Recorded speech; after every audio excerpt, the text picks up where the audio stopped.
There are several times also when the pastor's wife hears a lot of unpleasant things about her husband and her children. What are you supposed to do at times like this?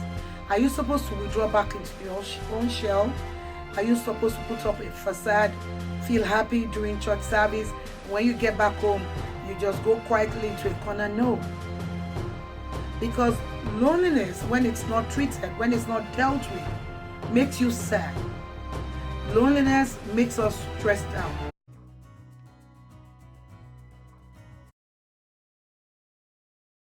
Hello everyone. I'm delighted to have you back on this episode of Times of Refreshing Encouragement for Pastors' Wives. And I'm your host again, Toyin. Last time on Times of Refreshing, we talked about loneliness and pastors' wives, because we started a series called Emotional Stability for Pastors' Wives.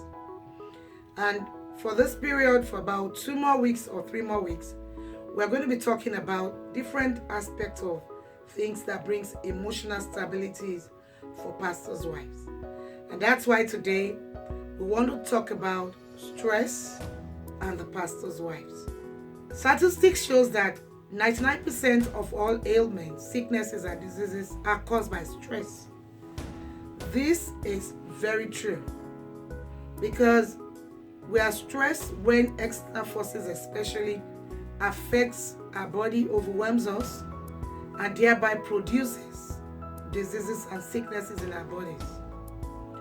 And I know everybody undergoes stress oftentimes, but I can tell you as a pastor's wife from personal experience that pastors' wives actually experience stress a lot. I've had my own share of stress when the doctor had to tell me nothing was wrong with me except that I was stressed. And very little wonder, because we take on a lot of things. Apart from juggling your home, your children, cooking, taking care of your husband, your family, even at times extended family, you still have to take care of the church. The burden of the church is not only your husband's burden, it's also your burden. That is why so many times, so many pastors' wives are actually very stressed. And today we want to look at some of the things that causes stress for us as pastors' wives and for every other one watching this broadcast. One of the things I want to talk about is the fact that we take on too many things, as I mentioned earlier. You know, as a pastor's wife, you are doing all your own work and also the church work. There was a time that things were not going right in our church, and I found that it wasn't only my husband that was bothered, I was completely bothered. He almost got me down, except that I had to look up to God and I had to copy my husband's example, who, even though it might be bothered, but he trusted God all the way. That really helped me, and I was able to handle it better. Criticism. So many times as pastors' wives, we are criticized, either to our faces or even behind us. You never get it right with some congregation members. Either you don't dress well, you don't speak well, you just don't meet their expectations as a pastor's wife. But guess what? I've learned to be who God has called me to be. I've learned to move on in the ministry. I've learned to do what God has called me to do.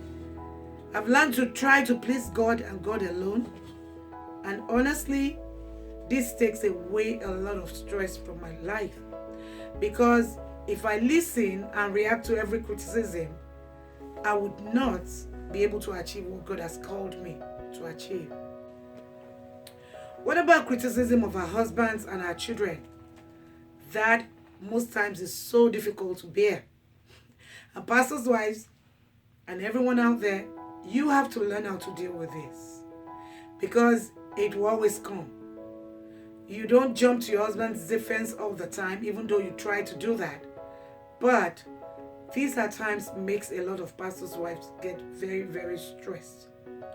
Problems at home can also bring stress into our lives. If things are not working out well the way we want it to work out, either finances, either with our children, or even our husbands, or a project we are trying to achieve, it could make us become stressed. But what do you do with that? You just trust God in this. Do your best and let every other thing just take shape. And also expectations. There was a time we talked about handling unrealistic expectations. There are so many expectations of us as pastors' wives, but some of them we cannot meet. And the moment you understand that you cannot meet all the expectations of people, your life will be better for it. You don't want to get sick because you are trying to please everyone.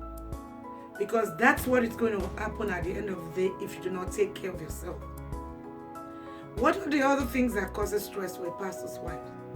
The fact that you want the church to go on properly, to the church to meet all the standards it's supposed to meet, gives us stress.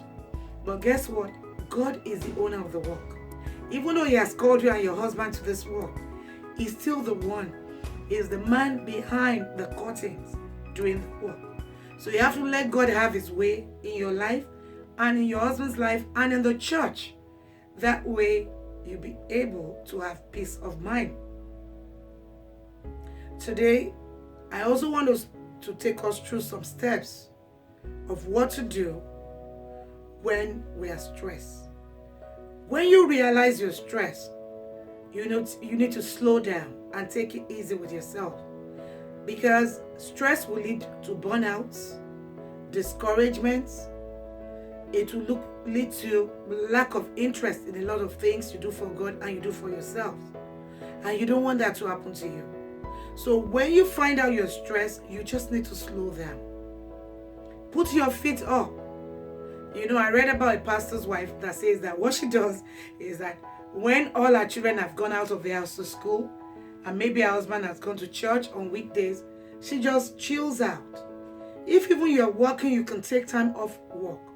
And if you have a business you run like me, you should be able to control your time. Just take time out and chill out. Just don't do anything, just be by yourself. And at times, it's good to be in the presence of God. At times when I'm stressed, I just put on my music, and I listen to a lot of music that encourages me. And at the end of the day, I find out that I have peace and I'm more relaxed. There are some things you need to say no to. If you do not learn how to say no, you would always be stressed. Because if you try to take everything on by yourself, guess what? You're going to be tired at the end of the day. When you are very stressed, your whole body, your system breaks out. Stress also can lead to depression.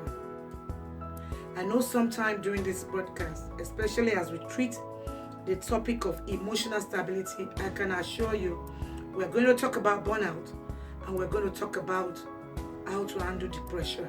Because so many people, pastors' wives, and even every other person watching this broadcast, some people are going through depression, many people, and yet they cannot speak out for fear of being looked down upon. It is better for us to get help. Get help and don't care about people looking down on you. It is you and your God and your family. You need to be there for your family. You need to be there to support your husband. You need to be there to take care of your children. So don't worry about the fact that people are going to stigmatize you that, oh, you're pastor's wife, or you're this, you're that, and you're stressed. It does not matter as long as you get up for yourself. So once again today, I want to encourage you as a pastor's wife. If you know you are always overwhelmed, if you know you're always tired, if you know you always lack interest in the things you enjoy doing, and if you find out that you get sick a lot of times, you need to check yourself to be sure you are not under stress. And once you know you're under stress, please take time, slow down, eat well, exercise, sleep well, and make sure you take care of yourself. I hope you will go over this over and over again. I hope you are going to share this. I hope you are going to repost this to somebody and to people in your group, so that somebody somewhere will be able to get help through this particular broadcast. Once again, I appreciate you being with us on today's Times of Refreshing. Until next time, Bye. Have a wonderful time.